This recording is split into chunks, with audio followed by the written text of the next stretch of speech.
$80,000 a year sounds like freedom. It sounds like the exact moment you finally cross the invisible line where money stops being a source of anxiety and starts becoming a tool for building real, lasting wealth. But here is what nobody told you, and what your employer, your bank, and your own brain are quietly hoping you never figure out. By the time your salary passes through the invisible machinery that stands between your gross income and your actual life, you are not living on $80,000.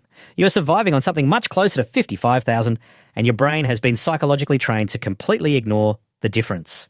This is one of the most powerful blind spots in personal finance and money psychology, a pattern that silently prevents wealth building for millions of people who genuinely believe they are doing everything right.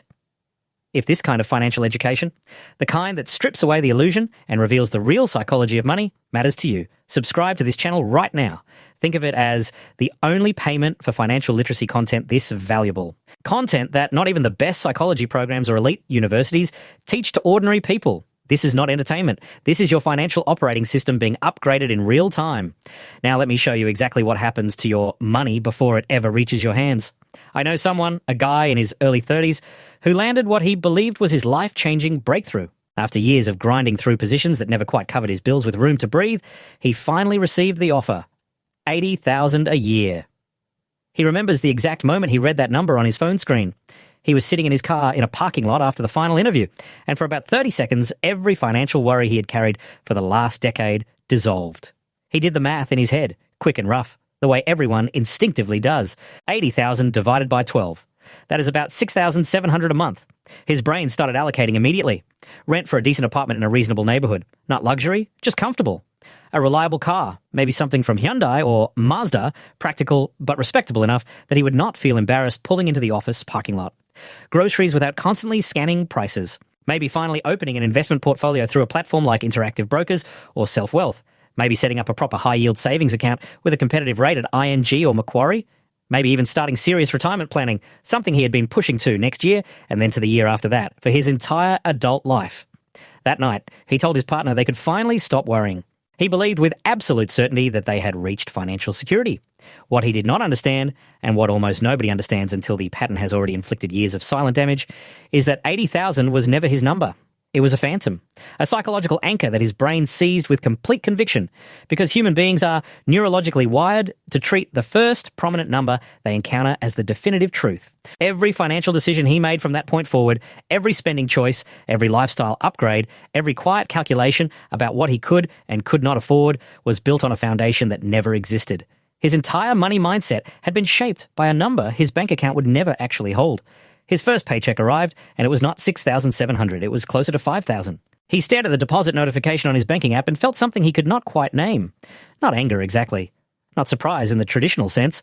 More like a quiet cognitive dissonance, a low hum of confusion that something fundamental about the math of his life did not add up. He knew about taxes intellectually. He understood deductions and mandatory contributions as abstract concepts.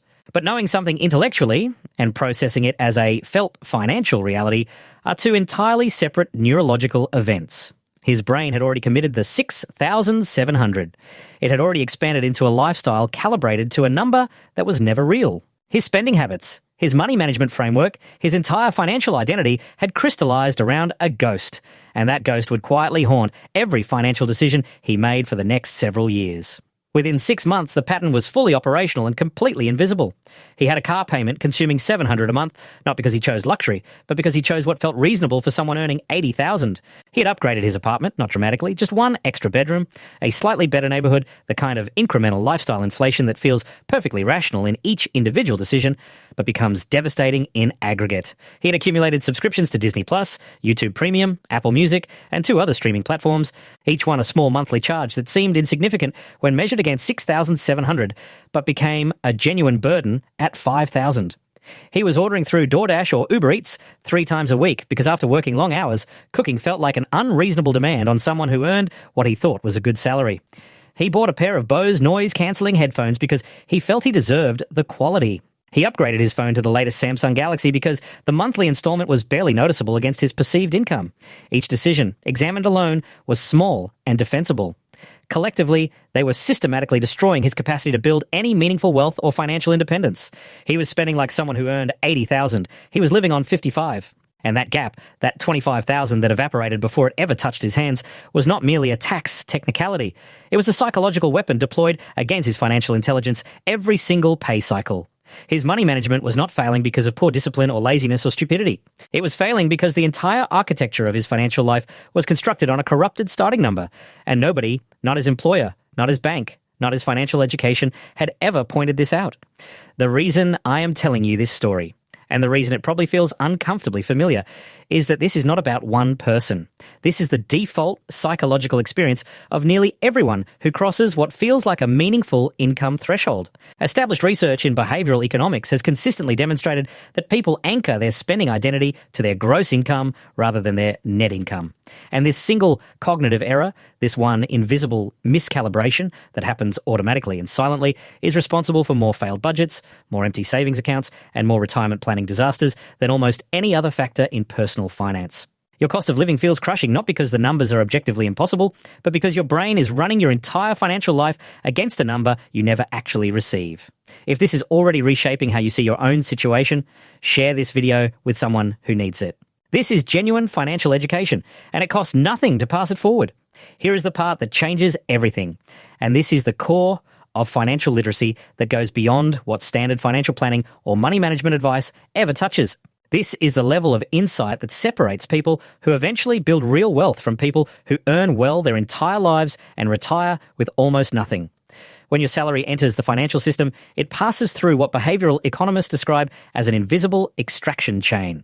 Before you make a single spending decision, before you choose between the regular groceries or the premium organic option, before you decide whether to buy that jacket or save the money, a substantial portion of your income has already been allocated by forces entirely outside your control. Income tax at graduated rates, mandatory retirement contributions that compound over decades but vanish from your paycheck today, health-related deductions, professional levies. By the time $80,000 becomes actual spendable money in your actual bank account, roughly 30 to 35% has already been permanently redirected.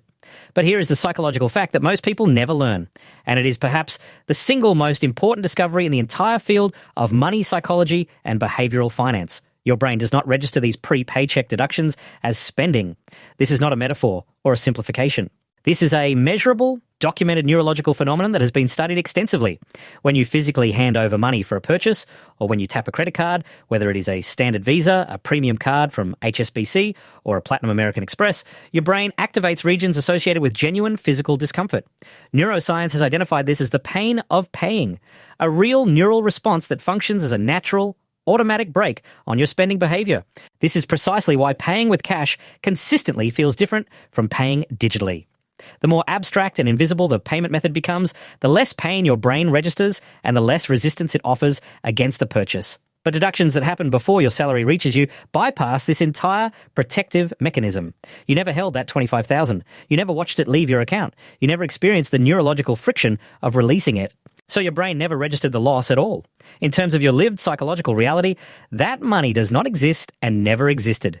And yet, and this is where the real damage reveals itself, your financial identity, your spending assumptions, your lifestyle expectations, your assessment of what constitutes a reasonable purchase, and every single financial decision you have made since reading that offer letter were all calibrated to a number that included this invisible money. You constructed your entire financial architecture on a phantom foundation, and you did it without ever making a conscious choice to do so. This is not a failure of intelligence or discipline.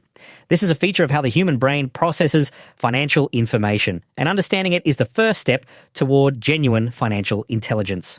This permanent calibration error, as researchers in behavioural finance describe it, means that your internal financial thermostat, the unconscious mental model that governs what you believe you can afford, what feels reasonable, what seems like a justified indulgence, and what registers as extravagance, is permanently set to 80,000, but your actual financial temperature is 55,000. You are psychologically dressed for summer in the middle of winter, and every single month you feel the cold, but cannot identify where it is coming from. You check your bank balance and feel a nameless anxiety. You review your credit card statement and experience a quiet shock at the total. You wonder, quietly and with growing frustration, how someone who earns a good salary can feel so perpetually behind. The answer is not reckless spending. The answer is not poor financial discipline. The answer is systematic psychological miscalibration operating beneath your conscious awareness every single day. Now layer on top of this calibration error the phenomenon that psychologists call hedonic adaptation, one of the most powerful and least understood forces in all of personal finance. Hedonic adaptation is the rigorously documented tendency of the human brain to rapidly normalise any improvement in life circumstances and then immediately begin seeking the next upgrade. When this person I know first received his $80,000 salary, the leap from his previous income felt enormous, genuinely transformative. The first few weeks carried an excitement that felt like proof that financial anxiety was finally behind him. But within 3 months, the new income felt completely normal. Within 6 months, it felt like it had always been this way, as if he had never earned anything different. And within 12 months of crossing what he believed was a life-changing threshold, the salary felt insufficient. He found himself browsing BMW and Mercedes-Benz configurators on his lunch break, not because he needed a luxury vehicle, but because his hedonic adaptation cycle was complete and his brain was hunting for the next purchase that might recreate that initial rush of progress and satisfaction. This is not greed. This is not a character flaw or a failure of gratitude. This is fundamental neuroscience. Your brain is architecturally designed to normalize new baselines and then immediately begin pursuing the next level. In ancestral environments, this mechanism drove survival by pushing humans to constantly secure more resources. But in modern financial life, hedonic adaptation creates a devastating compound effect on your wealth-building potential. You adapt to spending levels that were calibrated to your gross income. Then you unconsciously seek additional spending to achieve the next wave of satisfaction, all while your actual disposable resources remain fixed at a significantly lower number. You are running a race against your own neurology. And without understanding this mechanism, without seeing the invisible treadmill you are on, you will lose every single time, regardless of how much your salary grows. This connects to yet another psychological layer, one that operates at the level of social cognition and deeply influences your financial behaviour. Your sense of financial well-being is not determined by how much you earn in absolute terms. It is determined by how much you earn relative to 3 specific benchmarks: your past self, your immediate peer group, and the lifestyle signals your brain passively absorbs from your environment every single day. When you earn $80,000, you're not measuring yourself against any rational standard. You're measuring yourself against your colleague who just leased an Audi Q5, against the LinkedIn posts celebrating salary milestones, against the carefully curated lifestyle content on Instagram and TikTok showing people who appear to live beautifully and effortlessly. In all 3 comparisons, you feel like you are falling short, not because $80,000 is inadequate. It is, objectively, a solid income. But because every comparison your brain runs automatically is being distorted by reference points that were never designed to help you make sound financial decisions.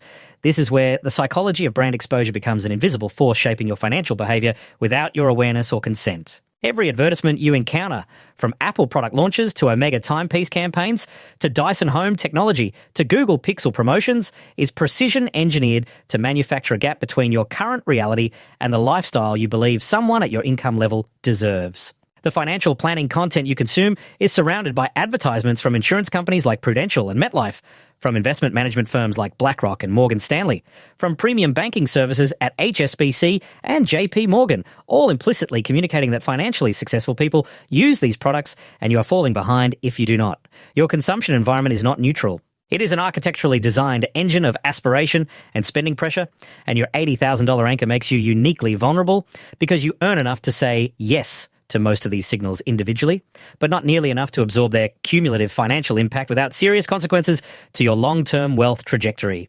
The compound damage of this calibration error is staggering when projected across years, because you anchored your entire financial identity to the wrong number. Every downstream decision carries an error margin. Your grocery spending runs perhaps 50 to 100 more per month than what would genuinely align with your take-home income. Not through any extravagance, but through the subtle psychological permission to reach for the premium option, the convenience purchase, the brand name that feels appropriate for someone at your income level. Your transport costs reflect a car payment that was psychologically sized for $6,700 a month, not $5,000. Your subscriptions, your dining frequency, your weekend activities, your small personal indulgences, each one carrying a tiny surplus of spending that was authorized by the wrong number. And those surpluses do not merely add, they multiply and compound. Over 12 months, the accumulated impact of thousands of small financial decisions made against an incorrect reference point can easily reach 7,000 to 10,000. That is the difference between beginning to build an ETF portfolio and having nothing in reserve. Between starting a genuine retirement strategy and spending another year hoping that next year will be different. Between moving toward financial independence and quietly treading water while believing you are swimming forward. So what do you actually do with this understanding? How do you take the neuroscience and behavioural economics I have just described and convert it into a practical framework that changes your financial trajectory starting this week? These are not generic money tips. Each one is a direct intervention targeting the specific psychological mechanisms I have explained. They only make sense because of what you now understand about how your brain processes income and spending. The first shift is what I call the net identity reset. Right now, your financial identity is anchored to 80,000. That number lives in the background of every spending decision, every lifestyle comparison, every quiet assessment of what you can afford. The intervention is precise. You need to psychologically rebuild your financial identity around your actual take-home number. Not intellectually, because you already know the math. You need to do it at the level of identity. Stop telling yourself you earn 80,000. Start carrying the number 55,000 or approximately 4,600 per month as your true financial reference point. Place that number where you encounter it daily. This is not meant to discourage you. It is meant to recalibrate your brain's anchoring system so that every financial decision you make flows from accuracy instead of illusion. This is where genuine wealth management begins, not with an investment strategy from Vanguard or a portfolio allocation from BetaShares, but with a psychologically accurate self-perception. When your spending decisions flow from the real number, something powerful happens. Choices that previously felt restrictive and depriving suddenly feel rational and appropriate. You're not cutting back on your life. You're finally making decisions that align with your actual resources, and the deep psychological relief of that alignment is more valuable than any budgeting tool ever created. The second shift targets hedonic adaptation with surgical precision. Since your brain normalizes every income level within months, the widespread belief that financial contentment will arrive with the next raise is a complete psychological dead end, a treadmill running at increasing speed with no destination. The practical intervention is to build what behavioural psychologists call a conscious adaptation buffer. In the first 30 days after any income increase, whether from a raise, a bonus, a tax return, or supplementary income, deliberately lock your current lifestyle in place before your neural adaptation cycle engages. Whatever additional money arrives, redirect it immediately into a dedicated long-term account, a broad market index fund, an additional voluntary retirement contribution, a high-yield savings vehicle. The specific destination matters far less than the speed of the redirect. Because if you allow even 60 days to pass, hedonic adaptation will absorb the increase into your daily spending baseline. And 12 months from now, you will find yourself in the identical position, earning more but retaining nothing additional. This is the neuroscience beneath the conventional wisdom of paying yourself first. And understanding the mechanism transforms it from a cliche you've heard 100 times into a precision instrument for building financial independence that actually works.